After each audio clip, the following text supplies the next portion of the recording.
Hello everyone, welcome to my channel. இன்றைக்கி சப்பாத்தியான soft chapati and vegetable gravy தான் பண்ணியிருந்தேன். அது எப்படி பண்ணுறேன்ற அந்த வீடியோவில் ஷேர் பண்ணியிருக்கேன்.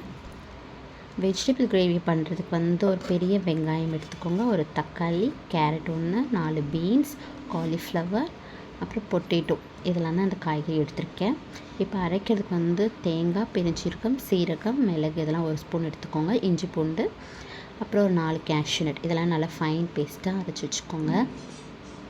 இப்போ ஒரு கடாயில் எண்ணெய் ஊற்றி பெருஞ்சீரகம் போட்டுக்கோங்க. நல்லா கொஞ்சம் பொரிஞ்சு வந்த பிறகு வெட்டி வச்ச வெங்காயத்தையும் ஆட் பண்ணிக்கோங்க.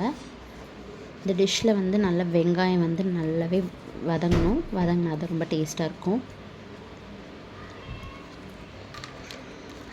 கொஞ்சம் நல்லா வதங்கி வர டைமில் தேவையான அளவு உப்பு கொஞ்சம் சேர்த்துக்கோங்க.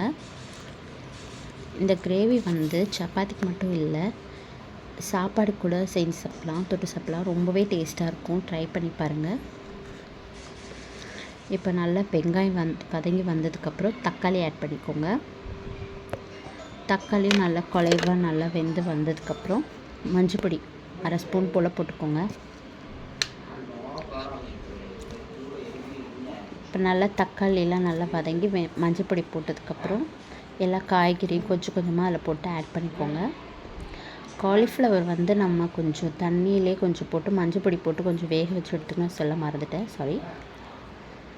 இப்போ எல்லாம் வெட்டி வச்ச காய்கறி 1 பை 1 ஆட் பண்ணிக்கோங்க. கேரட், பீன்ஸ், உருளைக்கிழங்கு, காலிஃப்ளவர் இதெல்லாத்தையும் போட்டு நல்லா வதக்கிட்டு இதுக்கு தேவையான அளவு 2 கரண்டி போல் மிளகாத்தூள், 2 கரண்டி போல் தனியாத்தூள் ஆட் பண்ணிக்கோங்க. அது கூடவே 1 ஸ்பூன் போல் கரம் மசாலா தூள் இதையும் போட்டு மிக்ஸ் பண்ணிக்கோங்க. இப்போ நம்ம அரைச்சி வச்ச பேஸ்ட் இருக்குல்ல, தேங்காய் அதெல்லாம் அரைச்சி வச்சுருக்கோம்ல, அதையும் இதில் போட்டு மிக்ஸ் பண்ணிவிட்டு குக்கரில் ஒரு 4 விசில் போல் வேக வச்சு எடுத்துக்கோங்க.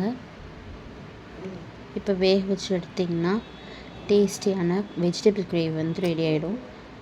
இது சப்பாத்தி, பூரி, சாப்பாடு எல்லாத்துக்குமே நீங்கள் ட்ரை பண்ணி பாருங்கள். ரொம்பவே அட்டகாசமாக இருக்கும். ட்ரை பண்ணிவிட்டு எப்படி வந்துச்சுன்னு எனக்கு கமெண்ட்டில் சொல்லுங்கள். என்னோடய சேனல் உங்களுக்கு பிடிச்சிருச்சுன்னா கண்டிப்பாக சப்ஸ்கிரைப் பண்ணிக்கோங்க, ஷேர் பண்ணிக்கோங்க, ஃபாலோ பண்ணிக்கோங்க. தேங்க்ஸ் ஃபார் வாட்சிங். பாய்.